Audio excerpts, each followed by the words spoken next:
சந்து புராணம் இந்து மதத்தின் 18 மகா புராணங்களில் ஒன்றாகும்.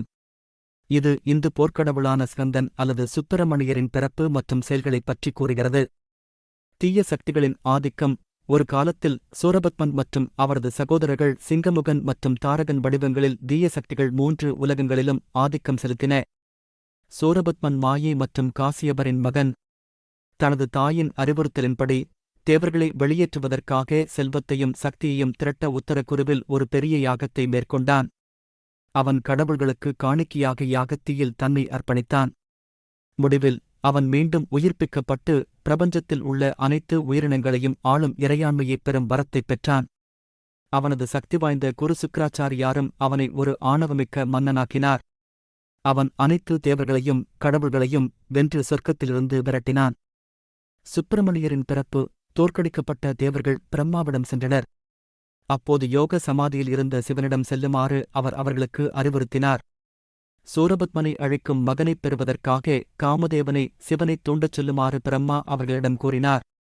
காமதேவன் தனது மலர் அம்புகளை ஏது சிவனை அவரது யோக சமாதியிலிருந்து தொந்தரவு செய்தபோது சிவன் கோபத்துடன் தனது 3வது கண்ணைத் திறந்து காமதேவனை அழித்தார். ஆனால் சக்தி வாய்ந்த அசுரர்களை அழைக்க சுப்பிரமணியரின் பிறப்பின் அவசியத்தை சிவன் தனது யோக பார்வையால் உணர்ந்தார்.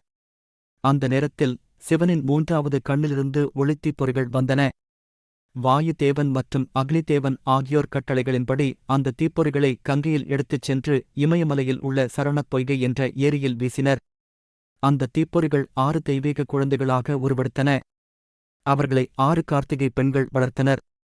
தெய்வீக தாயான பார்வதி தேவி சரவணப் பொய்கையில் 6 குழந்தைகள் அழுவதைக் கண்டதும் அவர்கள் அனைவரையும் எடுத்து அரவணைத்தார். 6 குழந்தைகளும் ஒன்றாக இணைந்து கந்தன் என்று அழைக்கப்பட்டனர். பார்வதி தேவி அவருக்கு பால் ஊட்டினார்.